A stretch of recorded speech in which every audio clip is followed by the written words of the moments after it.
So hello guys, welcome back to my channel polytechnic सफ़र में आप लोगों का स्वागत है। तो आज मैं लेकर आया हूँ पॉलिटेक्निक एंट्रेंस एग्जाम 2025 के लिए फिजिक्स का मोस्ट इंपॉर्टेंट क्वेश्चन। और ये मोस्ट इंपॉर्टेंट क्वेश्चन क्यों है? क्योंकि मैंने भी 2023 में पॉलिटेक्निक का एग्जाम दिया था, जिसमें मेरा रैंक 18 आया था और मैं यूपी पॉलिटेक्निक का सबसे नंबर 1 पॉलिटेक्निक जीपीएल में पढ़ रहा हूँ, गवर्नमेंट पॉलिटेक्निक लखनऊ। अगर आप भी ऐसे टॉप के कॉलेज में पढ़ना चाहते हैं तो हमारे इस वीडियो को जरूर से ज़रूर देखिए। और मैं आप लोगों को बता दूँ, ऑलरेडी मैंने बहुत सारे वीडियोज़ अपलोड कर दिया हूँ, तो अगर उन वीडियोज़ को नहीं देखे तो जाकर देख लीजिए। नीचे डिस्क्रिप्शन बॉक्स में प्लेलिस्ट का लिंक दिया होगा, वहां से जाकर आप लोग उन वीडियोस को देख सकते हो। तो चलिए, आपका ज़्यादा समय नहीं बर्बाद करता हूं, मैं लेकर चलता हूं आपको क्वेश्चन पर। तो यहां पर आ गया है आपके सामने 14 नंबर क्वेश्चन। मैंने ऑलरेडी 13 नंबर क्वेश्चन तक एक वीडियोज़ में करा दिया हूँ, उस वीडियो को जाकर देख लीजिए, ठीक है। अब यहाँ पर देखो, ये 14 नंबर क्वेश्चन क्या कह रहा है, देख लीजिए। यहाँ पर कह रहा है बल की जो विमीय समीकरण होता है उसे क्या कहते हैं और वो क्या होता है, इसका आपको बताना है, ठीक है। तो बल का विमीय समीकरण से पहले आपको एक चीज़ ध्यान में रखना चाहिए। पहला नंबर, आपको लंबाई का विमा याद होना चाहिए। किसका? लंबाई का विमा याद होनी चाहिए। लंबाई की विमा क्या होती है? एल होती है, वो भी बड़े ब्रैकेट में, ठीक है, एल होती है, ठीक है। उसके बाद आपको टाइम, समय का विमा याद होनी चाहिए। समय का विमा क्या होता है? समय का विमा होता है टी, वो भी बड़े ब्रैकेट में, ठीक है। और उसके बाद आपको क्या मास का विमा, मतलब द्रव्यमान का, ठीक है, क्या होगा? द्रव्यमान की विमा याद होनी चाहिए, ठीक है। द्रव्यमान की विमा याद होनी चाहिए। और ब्रैकेट में क्या होता है? बड़े ब्रैकेट में एम होता है, ठीक है। ये तीन चीज़ अगर आपको याद है तो आप बल की विमा आसानी से निकाल सकते हो। मैं आपको याद करने के लिए नहीं बताता हूँ, ठीक है, आपको केवल निकालने के लिए बताता हूँ और आप निकाल सकते हो। वेरी इंपॉर्टेंट है और वेरी सिंपल है, ठीक है। तो देखो यहाँ पर कैसे निकालोगे, कुछ नहीं करना है, आपको बल का सूत्र लिखना है। बल का सूत्र क्या लिखना है? एफ बराबर एम में। क्या होता है? एफ बराबर एम में। और ए बराबर क्या होता है? वेग परिवर्तन की दर को क्या कहेंगे? वेग परिवर्तन की दर को, ठीक है। तो देखो, m क्या हो गया? द्रव्यमान। द्रव्यमान की विमा क्या होगी? द्रव्यमान की विमा अभी नहीं लिखते हैं, ठीक है, यहाँ पर आपको सूत्र पूरा प्रूफ कर देते हैं। तो m, और उसके बाद v की विमा क्या होती है? क्या होती है? a क्या होता है? त्वरण। त्वरण क्या होता है? वेग परिवर्तन की दर को, वेग में परिवर्तन की दर को। तो b vd है, ठीक है, वेग में परिवर्तन की दर को। अब वेग क्या होता है? वेग बताइए, वेग की विमा क्या होगी? वेग की विमा होती है दूरी बटा चाल या विस्थापन बटा चाल होता है, ठीक है। विस्थापन बटा समय, विस्थापन बटा समय। v बराबर क्या होता है? विस्थापन। विस्थापन s से लिखते हैं और समय t से, ठीक है। विस्थापन क्या हो जाएगा? लंबाई हो जाएगा और लंबाई की विमा हो जाएगी l, और t की विमा तो आप लोग जानते हो, तो t इनवर्स हो जाएगा यहाँ पर, ठीक है। क्या हो जाएगा? t इनवर्स ऊपर जाएगा तो -1 लग जाता है, ठीक है। ये आपकी वेग की बीमा हो गई। क्या होगी? ये आपकी वेग की बीमा हो गई। तो अब आप लोग बताइए त्वरण की बीमा क्या हो जाएगी? त्वरण की बीमा होती है vd/t। क्या होता है? क्या होता है? जो वेग परिवर्तन, उसके बाद समय t, ठीक है, ये होता है आपका a बराबर, ठीक है। तो यहाँ पर देखिए आपकी क्या हो गई? पहला नंबर वेग परिवर्तन, वेग की बीमा क्या होगी? यल टी की पावर -1, ठीक है, ये आपकी वेग की बीमा हो गई। और अपान में टी है तो टी लिख दीजिए। जब ऊपर जाएगा तो एक और बढ़ जाएगा, टी में एक घात और बढ़ जाएगा, तो एल टी की पावर -2 हो जाएगा। ये आपकी त्वरण की बीमा हो गई, ठीक है। अब क्या हो जाएगी? त्वरण की बीमा। अब त्वरण की बीमा आपको पता चल गया ना। अब देखो बल की बीमा कैसे आसानी से निकालते हैं। तो एफ बराबर क्या हो जाएगा? एफ बराबर होता है एम ए। क्या होता है? एफ बराबर होता है एम ए। अब बताओ, एम द्रव्यमान है, द्रव्यमान की बीमा मैंने बताया है कि एम होता है। क्या होता है? एम होता है। उसके बाद त्वरण की बीमा अभी मैंने निकाला है कि एल टी की पावर -2, ये होता है, ठीक है। अब देखो इन दोनों को मर्ज कर दो। जैसे ही मर्ज करोगे तो एम एल टी की पावर -2, ये आपका हो गया बल की बीमा। क्या हो गया? एम एल टी की पावर -2। अगर जो बच्चे याद करना चाहते हैं वो याद कर लें, और जो बच्चे निकालना चाहते हैं वो निकाल सकते हैं। तो इसका राइट आंसर क्या हो जाएगा? सी वाला ऑप्शन हो जाएगा। मैंने आपको कितनी आसान वे में बता दिया कि निकालना कैसे है, ठीक है। ये चीज़ें आपको समझ में आ गया, आपको ज़्यादा समय नहीं लगेगा, आप तुरंत निकाल सकते हो, आपको याद होना चाहिए, ठीक है, स्टेप बाय स्टेप चीज़ें, ठीक। चलिए अब मैं अगले क्वेश्चन पर चलता हूँ। अगला क्वेश्चन क्या कह रहा है? अगला क्वेश्चन यहाँ पर है आपके सामने, देख लीजिए। 15 नंबर क्वेश्चन। 15 नंबर क्वेश्चन कह रहा है एक समान गति दर्शाने वाले वेग, समय, आरेख का ढाल होता है। अब बताओ, एक समान गति को दर्शाने वाले, एक समान जो गति है, गति को दर्शाने वाले वेग, समय, आरेख का ढाल होता है। अब बताओ ढाल कैसा होगा। पहला नंबर मैं आप लोगों को बता दूं, एक समान वेग। एक समान वेग क्या होगा, एक समान वेग इस प्रकार, ठीक है, समान वेग, समान समय में समान वेग, ठीक है, तो समान समय में समान वेग है, एक समान वेग हो जाएगा। ये वाला क्या हो जाएगा, ये वाला वेग वाला ग्राफ हो जाएगा और ये वाला समय वाला ग्राफ हो जाएगा, ठीक है, ये क्या हो जाएगा, समय वाला ग्राफ। ठीक, अब देखो एक समान वेग, यहाँ पर देखिए क्या दिखा रहा है, ये देखिए एक सीधी लाइन दिखा रहा है ना, एक सीधी लाइन, मतलब इसका क्या होगा, ढाल क्या होगा, जीरो होगा। ढाल क्या होगा, जीरो होगा, क्योंकि ये इसमें ढाल नहीं है। ढाल कुछ इस प्रकार होता है, जब कोई लाइन, तो इसका ढाल निकल आता है, ठीक है, तब इसका ढाल निकल आता है। लेकिन एक ये सीधी रेखा में है तो इसका ढाल नहीं निकलेगा, मतलब इसमें ढाल नहीं होगा, तो ढाल क्या हो जाएगा, शून्य हो जाएगा। क्या हो जाएगा, ढाल क्या हो जाएगा, इसका शून्य हो जाएगा। ये चीज़ें आपको समझ में आना चाहिए। Very very most important question, और हाँ ये आपके एग्जाम में बहुत बार पूछा गया है, ठीक है, वेग से और उसके ग्राफ से बहुत सारे क्वेश्चंस पूछे जाते हैं, ठीक है, आपके एग्जाम में। चलिए अगले नंबर क्वेश्चन पर चलता हूं। अगला नंबर क्वेश्चन क्या कह रहा है उसके बारे में बात करते हैं, ठीक है। अब यहां पर आ गया आपके सामने 16 नंबर क्वेश्चन।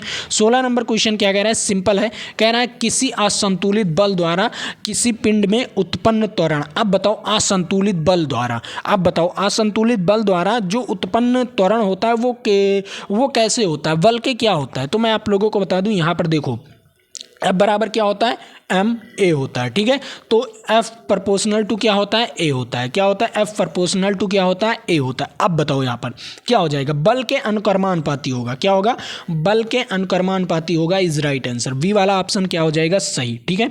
समझ में आया ये क्वेश्चन। मैंने क्या कहा, मैंने कहा पहला नंबर आपका क्या होता है सूत्र, F बराबर एम ए होता है, ठीक है, F बराबर एम ए होता है। अगर ए बढ़ेगा, अगर ए बढ़ेगा तो F बढ़ेगा, ठीक है, अगर M बढ़ेगा तो F बढ़ेगा, ठीक है, लेकिन ए अगर बढ़ेगा, ए अगर बढ़ेगा, ठीक है, ए अगर बढ़ेगा तो आपका F जरूर बढ़ेगा। तो इसका मतलब क्या हो जाएगा, F प्रोपोर्शनल टू ए हो जाएगा। क्या हो जाएगा, F प्रोपोर्शनल टू ए, मतलब बल के अनुक्रमानुपाती होगा त्वरण। क्या होगा, बल के अनुक्रमानुपाती होगा त्वरण। ये चीज़ें समझ में आई सभी बच्चों को।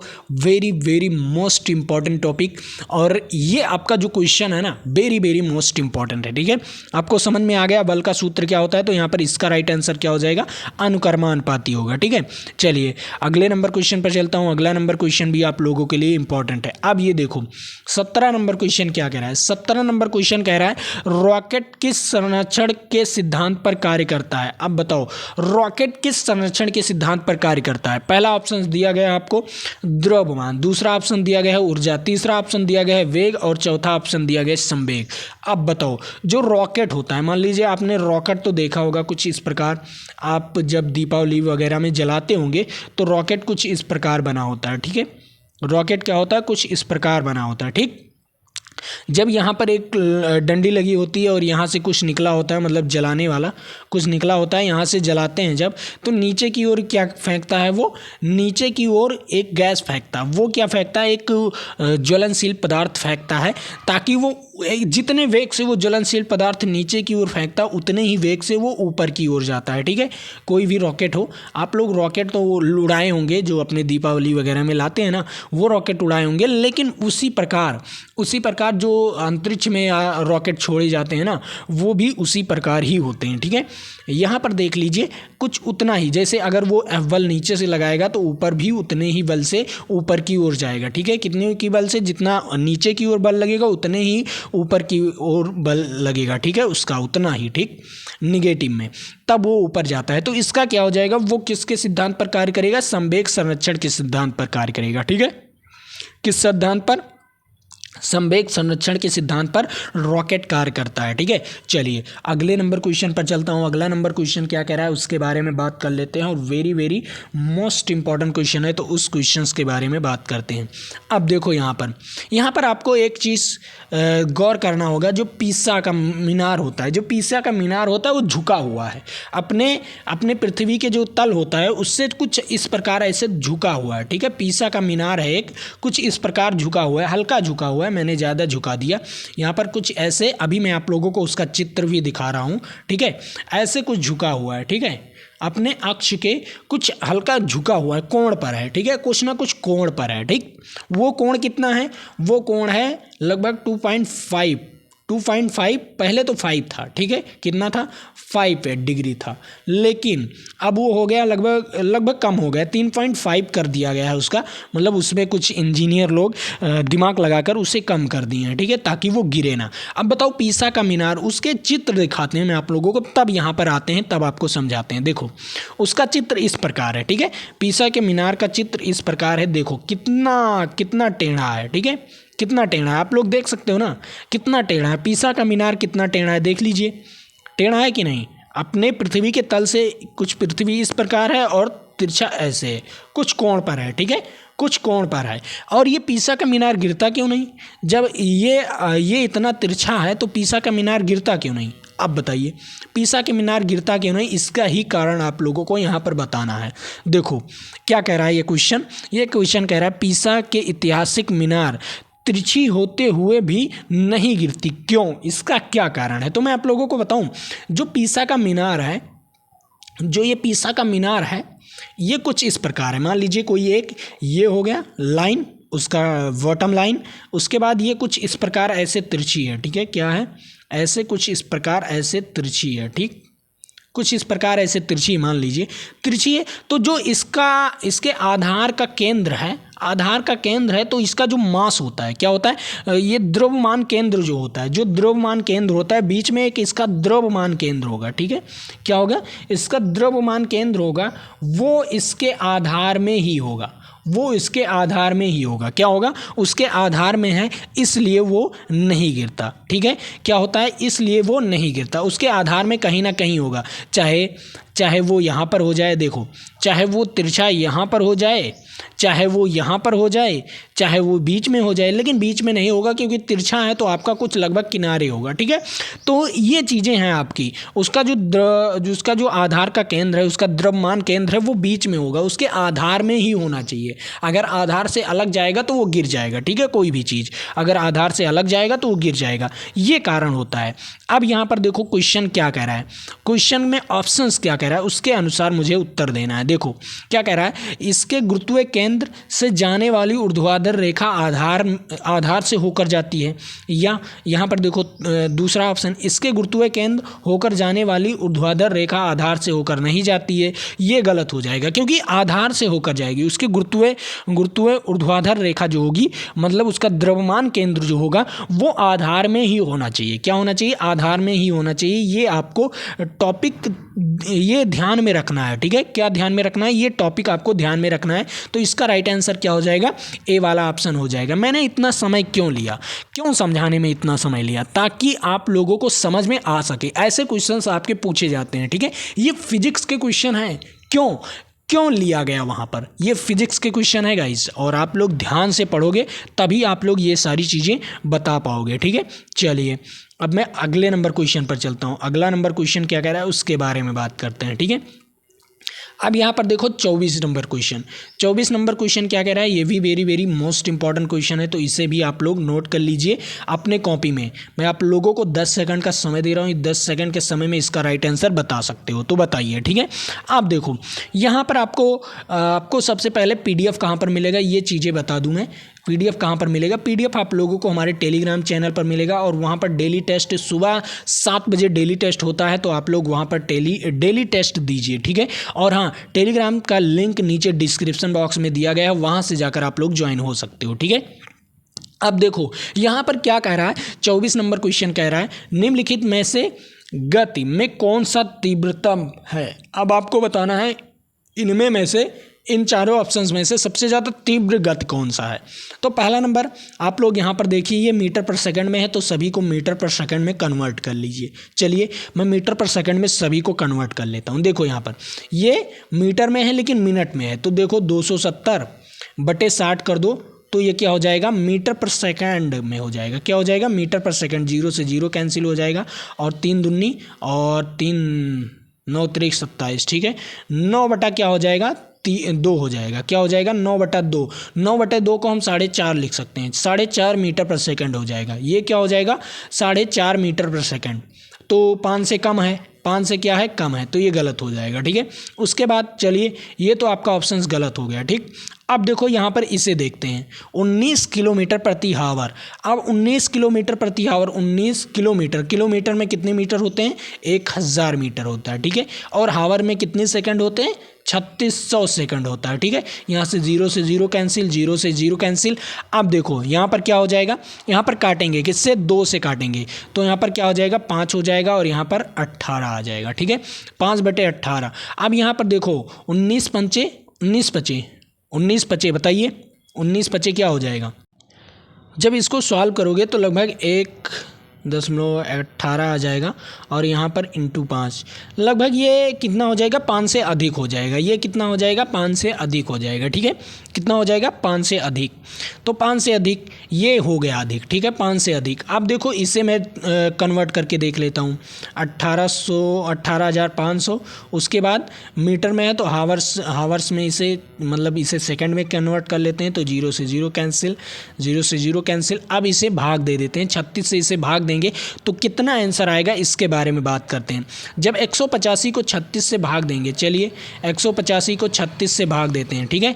36 पंचे कितना हो जाएगा? कितना हो जाएगा? ये कितनी बार जाएगा ये आप लोगों को बताना है, बताइए।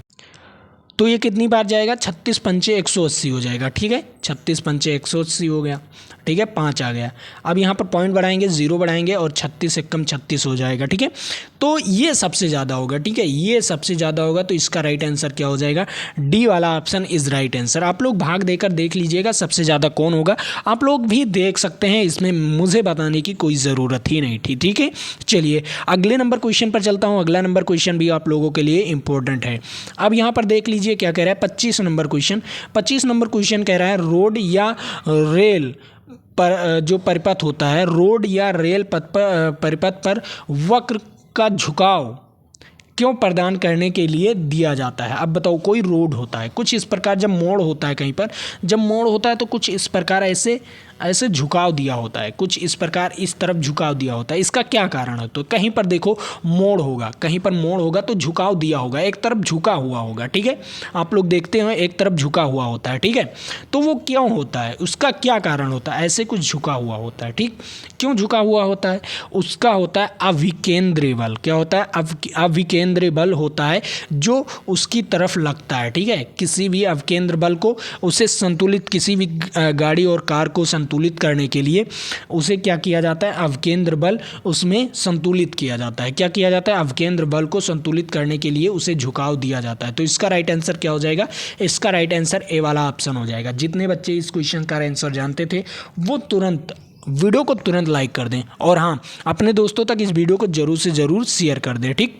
चलिए अगले नंबर क्वेश्चन पर चलता हूँ। अगला नंबर क्वेश्चन क्या कह रहा है उसके बारे में बात कर लेते हैं।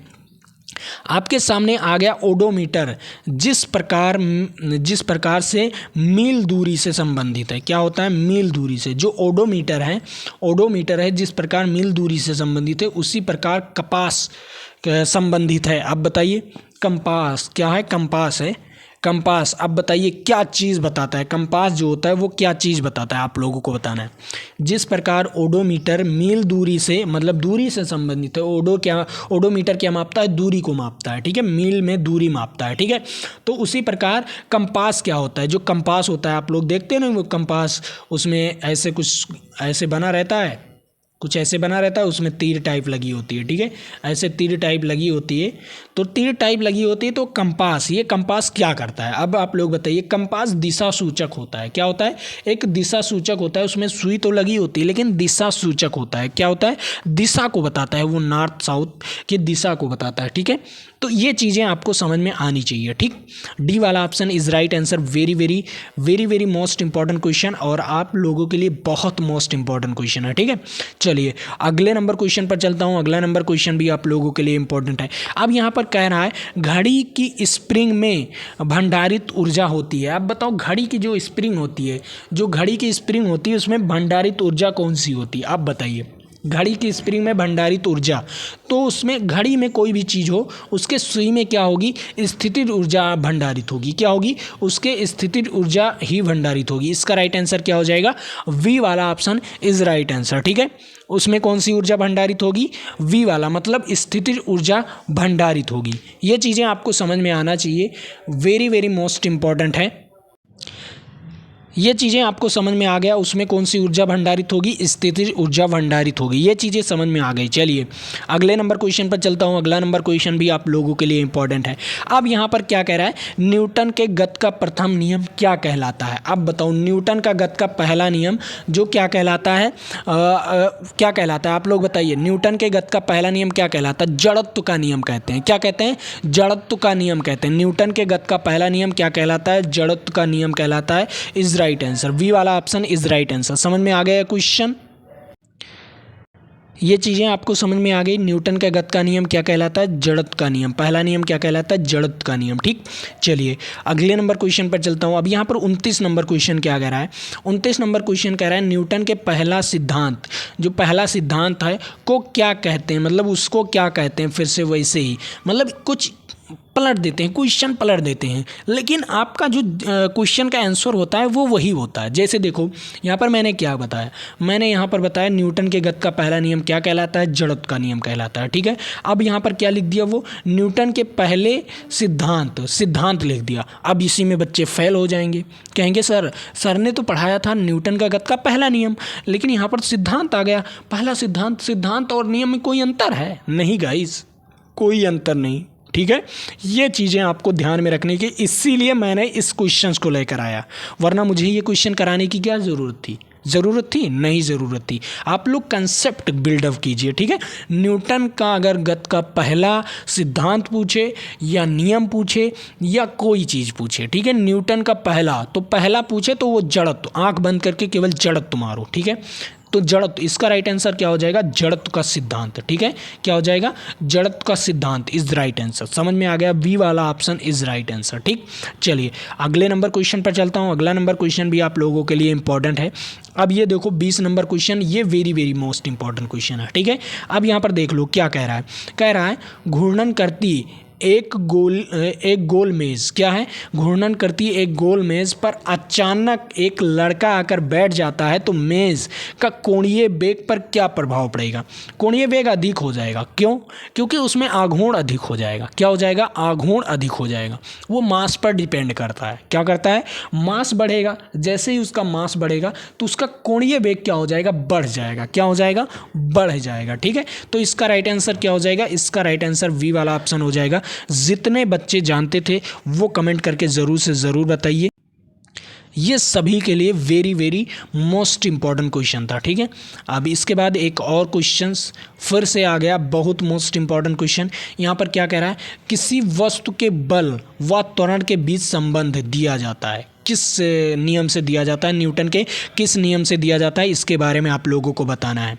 तो बताइए पहला नंबर क्या कह रहा है, जो किसी वस्तु का बल व त्वरण के बीच संबंध किस नियम से दिया जाता है। तो आप लोग दिखाइए, F बराबर क्या होता है, ma हो जाता है। ma मतलब a क्या है, त्वरण है, और F क्या है, बल है। ठीक है, तो ये किस नियम से आते हैं, ये न्यूटन के दूसरे नियम से आता है। कौन से नियम से, न्यूटन के दूसरे नियम से मैंने ऑलरेडी पढ़ाया एक वीडियो में, तो उस वीडियो को जाकर देख लीजिए। फिजिक्स का चैप्टर वाइज एक प्लेलिस्ट बना है, उसका नाम ही है फिजिक्स चैप्टर वाइज। ठीक है, क्या नाम है, physics chapter wise crash course में आपको पढ़ाया गया है। तो उस क्रैश कोर्स को जाकर देखिए, क्योंकि उसमें वीडियोज आपको मिल रही है। ठीक है, पहला वीडियोज अपलोड हो गया, पहला वीडियो पब्लिक भी हो गई है, आपके और वीडियोज पब्लिक होने वाली हैं, तो उस वीडियो को जाकर देखिए। ठीक है, वीडियोज को देखिए और आसानी से समझिए। तो इसका राइट आंसर क्या हो जाएगा, इसका राइट आंसर हो जाएगा न्यूटन के गति का दूसरा नियम। दूसरे नियम से क्या होता है, बल का सूत्र प्राप्त होता है, F बराबर ma। क्या होता है, बल का सूत्र प्राप्त होता है, F बराबर ma। ये चीज़ें आपको समझ में आनी चाहिए। ठीक है, अब यहाँ पर आ गया 32 नंबर क्वेश्चन। 32 नंबर क्वेश्चन क्या कह रहा है, दूरी समय ग्राफ का ढाल, जो ढलान होता है, जो दूरी और समय ग्राफ का ढलान होता है, वो क्या देता है, आप लोगों को बताना है। दूरी समय ग्राफ, अगर दूरी समय ग्राफ का कोई है, ये दूरी है और ये समय है। ठीक है, इसका जो ढलान होता है, गाइस, इसका जो ढलान होता है, इसका जो क्षेत्रफल होगा वो क्या चीज़ निकालेगा, जो क्षेत्रफल होगा वो निकालेगा चाल। क्या निकालेगा गाइस? चाल निकालेगा। ठीक है, दूरी समय ग्राफ में चाल होता है, अगर विस्थापन समय ग्राफ होता तो वेग होता। क्या होता है? दूरी समय ग्राफ में चाल होता है और विस्थापन समय ग्राफ होता तो वेग होता। ये चीज़ें आपको समझ में आनी चाहिए, वेरी वेरी मोस्ट इंपॉर्टेंट चीज़ें हैं जो आपको समझ में आनी चाहिए। और मैं आप लोगों को बता दूं, ये लास्ट क्वेश्चन था आपके लिए, आज के लिए इतना ही। और मैं आप लोगों को बता दूं कि पीडीएफ आप लोगों को कहाँ पर मिलेगा। पीडीएफ आप लोगों को हमारे टेलीग्राम चैनल पर मिलेगा, नीचे डिस्क्रिप्शन बॉक्स में लिंक दिया हुआ है, वहाँ से जाकर आप लोग पीडीएफ डाउनलोड कर सकते हो। और डेली टेस्ट भी होता रहता है वहाँ पर, सुबह 7 बजे डेली टेस्ट भी होता रहता है, तो वहाँ से जाकर टेस्ट भी दे सकते हो, अपना जो ज्ञान है वो इंक्रीज कर सकते हो अच्छी तरीके से। और आप लोग नीचे डिस्क्रिप्शन बॉक्स में टेलीग्राम का लिंक दिया हुआ है, वहाँ से जाकर आप लोग टेलीग्राम ज्वाइन कर सकते हो। ठीक है, तो चलिए, बिल्कुल फ्री ऑफ कॉस्ट, कोई पैसा नहीं लगता, और वहाँ पर जाकर आप ज्वाइन कर सकते हो। चलिए, आज के लिए इतना ही। जय हिंद जय भारत। फिर मिलेंगे आपके साथ अगले वीडियो में, तो बने रहिए अंत तक। जय हिंद जय भारत।